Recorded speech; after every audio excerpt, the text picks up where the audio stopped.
राधे राधे दोस्तों, आज मैं आप सभी के लिए गुलाब जामुन की रेसिपी लेकर आई हूँ। ये वीडियो मैं पहले भी अपलोड की थी बट उसमें थोड़ा सा वॉइस प्रॉब्लम आ गई थी, इस वजह से मैं दोबारा अपलोड कर रही हूँ। सबसे पहले मैं मार्केट से 1 kg खोया लेकर आ गई थी, लेकिन इसे हाफ पार्ट में करके मैं बता रही हूँ आपको। यहाँ पे मैं हाफ kg खोया ली। खोया को अच्छे से हाथ से मैं मल ले रही हूँ, आप चाहे तो ग्रेट भी कर सकते हैं। और फिर उसमें 1 कटोरी से थोड़ा कम पीसी हुई बारीक सूजी लेना है। उसे मिक्सी में थोड़ा सा आपको पीस लेना है, वो आटे के फॉर्म में आ जाएगा तो उसे हम यहाँ मैदे में मिलाकर अच्छे से एक डो तैयार कर लेंगे। डो तैयार करने के लिए थोड़ा सा पानी की ज़रूरत पड़ेगी, तो आप डाल सकते हैं यहाँ पे पानी या दूध यूज़ कर सकते हैं। तो एक डो बनकर तैयार हो जाएगा। वहाँ पे हाफ kg पड़ा था, उसमें भी मैं 1 कटोरी से थोड़ा कम सूजी जो पिसी हुई थी वो डालकर दूध डाल के एक डो तैयार कर ली। डो को हम 2 घंटे के लिए रेस्ट करने के लिए छोड़ दिए, जिससे उसमें जो हम सूजी मिलाए थे खोए में वो उसमें अच्छा से मिक्स हो गई है। यहाँ पे 2 घंटे के बाद में हम अपना डो निकाल कर रखें यहाँ और एक बड़े बर्तन में, और अपने हाथों की हथेली से अच्छे से हमको यहाँ पे मैश करना है, अच्छा से मलना है। इतना मलना है कि वो एकदम सॉफ्ट फॉर्म में आ जाए। ऐसे हम लगातार ये प्रोसेस को 10 से 15 मिनट के लिए करेंगे तो ये बहुत ही अच्छे सॉफ्ट फॉर्म में आ जाएगा, जिसमें गुलाब जामुन बनाते टाइम में कोई दरार नहीं आएगी और वो बहुत ही स्पॉन्जी बनकर तैयार होगा। आप ये बहुत अच्छे से मैश करेंगे। वहाँ पे जब मैंने इसका डो तैयार किया था तो याद रखिएगा, मैं यहाँ पे 1 कटोरी समथिंग या थोड़ा उससे कम सूजी बारीक पिसी हुई यूज़ की थी, और उससे थोड़ा सा पानी से मिलाकर एक डो तैयार कर लिया था। तो वो जब 2 घंटे के लिए रेस्ट के लिए मैंने छोड़ा तो बहुत अच्छे से सूजी फूल चुकी थी, उसमें अच्छे से मिक्स हो चुकी थी खोए में। और अब इसे हम हाथों से अच्छे से, हाथों की हथेली से अच्छे से मल रहे हैं। बहुत अच्छे से मैश करना है जिससे वो एकदम सॉफ्ट हो जाए। जितना ज़्यादा हम मलेंगे उतना सॉफ्ट होगा। अब यहाँ पे हम एक चाशनी बना लेते। चाशनी बनाने के लिए एक बर्तन में 3 कटोरी मैंने शक्कर लिया है, तो यहाँ पे 6 कटोरी में उसी कटोरी पे पानी डालिए। पानी डालने के बाद में गैस ऑन करके चाशनी बनने के लिए मैं रख दे रही हूँ, और यहाँ बीच बीच में चम्मच से चलाएंगे क्योंकि शक्कर बीच में जम जाएगा। जमने की वजह से फिर वो जल सकता है, इसलिए हम इसे बीच बीच में चलाते रहेंगे। बीच बीच में चलाना है, ऐसे ही नहीं छोड़ना है, क्योंकि वो चाशनी पूरी अच्छी तरीके से घुल जाए।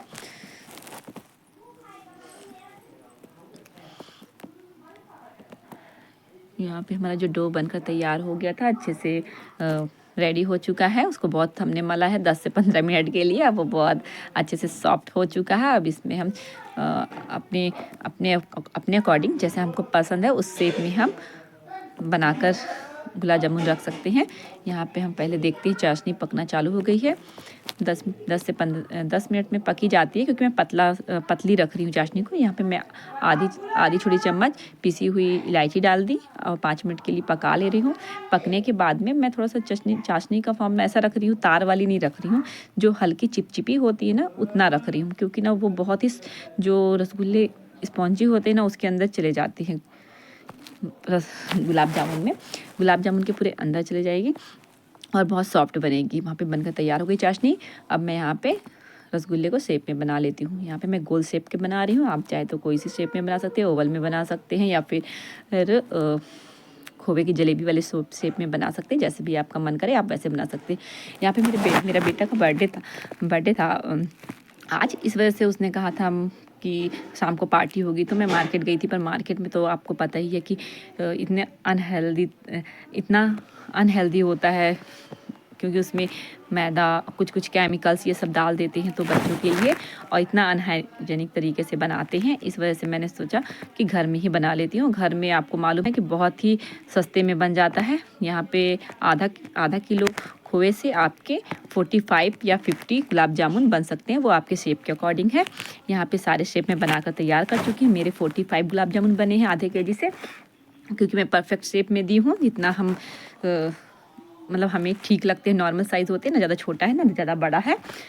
फिर 45 गुलाब जामुन बनकर तैयार हो चुके हैं। और यहाँ पे मैं कढ़ाई में तेल डाल के गरम कर ली हूँ। तेल जैसे गरम हो गए तो उसे थोड़ा सा मीडियम फ्लेम में करने के बाद में एक एक करके सारे गुलाब जामुन डालकर उसे चम्मच से चलाते रहना है, वरना वो चिपक जाएंगे गुलाब जामुन।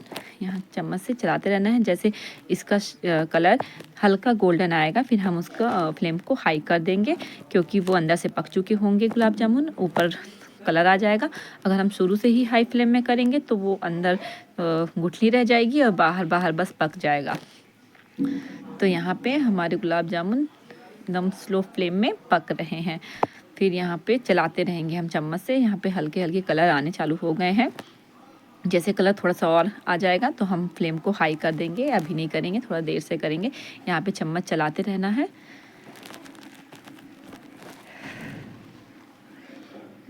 अब कलर आ चुके हैं, अब हम फ्लेम को हाई कर सकते हैं। आप देख सकते हैं बहुत अच्छे से अंदर से पक रहे हैं, क्योंकि उसमें देखिए हल्की हल्की फेन आ रही है तेल से। यहाँ पे कलर बहुत अच्छा आ चुका है। जब हम फ्लेम को हाई किए तो उसमें कलर आ गए, पूरा गोल्डन कलर का आ चुका है, डार्क गोल्डन में। अगर आपको थोड़े से ब्लैक पसंद है तो आप वो भी कर सकते हैं, लेकिन मुझे ऐसा ही पसंद है तो मैं ऐसे ही कलर में ही निकालूंगी, क्योंकि गोल्डन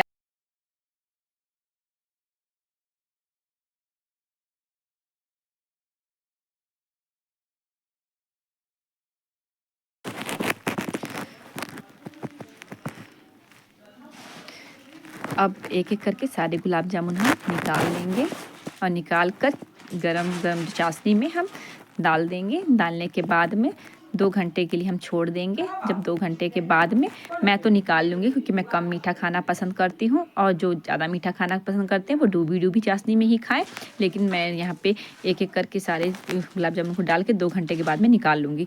यहाँ पे मैं कढ़ाई में दूसरे राउंड के लिए डाल दे रही हूँ।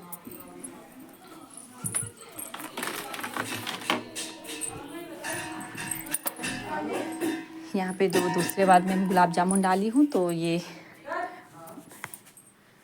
कलर इसके भी आ चुके हैं गोल्डन कलर में, पककर रेडी हो चुका है। तो इसे भी निकाल के मैं डाल दी। 2 घंटे के बाद में गुलाब जामुन में रस भर चुका है, चाशनी अच्छे से भर चुकी है, और मैं इसे एक बर्तन में निकाल ले रही हूँ। देखिए बहुत ही अच्छा है। अगर आपको मीठा, मैंने जैसे बताया था कि ज़्यादा मीठा पसंद है, तो आप डुबो कर रख सकते हैं। यहाँ पे देखिए एकदम सॉफ्ट स्पॉन्जी रसगुल्ले के जैसे बना हुआ है। जैसे टच करेंगे आपको टूट नहीं रहे हैं, बस वो फूली फूली बनी हुई है।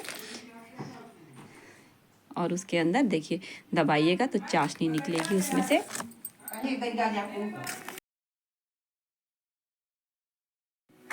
एकदम सॉफ्ट, जो आपको देखकर आपका मन करने लगे कि बनाऊं घर में और खाऊं।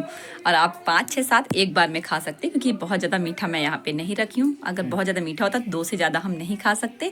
ये मैं निकाल के रखी हूँ, और बहुत ही मतलब परफेक्ट रहते हैं, जिसमें कि आप 4, 5, 6 तो खा ही सकते हैं। देखिए मैं तोड़ के दिखा रही हूँ। यहाँ पे बहुत ज़्यादा चाशनी एकदम टप टप नहीं होगी, जितना चाहिए उसके अंदर पूरा उसमें कलर आ चुका है। अब बहुत अच्छे तरीके से आप देख सकते हैं ना, पास से दिखा रही हूँ कि एकदम रसीले गुलाब जामुन। और अभी मैं इसको पलट दे रही हूँ दूसरे बर्तन में, क्योंकि थोड़ा छोटा बर्तन हो गया था तो उसमें दब गए थे हमारे गुलाब जामुन। अब इसमें थोड़ा फैले फैले बर्तन में थोड़े से अच्छे से उसमें रहेंगे। अब यहाँ पे मैं निकाल के सर्व कर रही हूँ। देखिए काट के दिखा रही, एकदम जूसी है ना, बहुत ज़्यादा भी नहीं है उसमें जो ये चाशनी है, और ना बहुत कम है। मैं तो शीरा बोलती हूँ, चाशनी भी बोलती हूँ, पर शीरा ज़्यादा बोलते हैं हमारे यहाँ। ये देखिए, अब इसे आप खाइए और खा के बताइए कैसी लगी मेरी रेसिपी। अगर अच्छी लगी तो आप लाइक करें, सब्सक्राइब करिए चैनल को, और कमेंट करिए। वैसे सभी बनाते हैं, सब थोड़ा सा डिफरेंट तरीके से बनाते हैं, और कभी कभी छोटी सी मतलब मिस्टेक से टाइट बन जाते हैं गुलाब जामुन, पर इसमें कोई भी वो नहीं हुआ है। आप सूजी से ही बनाइएगा, पिसी हुई सूजी यूज़ करिएगा, बहुत ही सॉफ्ट बनेंगे। और मुझे बना के बताइएगा, खा के बताइएगा कमेंट में कि कैसी लगी रेसिपी। और अगर देखेंगे तो आप देख के आपको यही लगेगा कि हम ये ट्राई कर सकते हैं। बहुत ईजी है और बहुत सिंपल तरीके से बनी है, बहुत ही मतलब। Thank you for watching.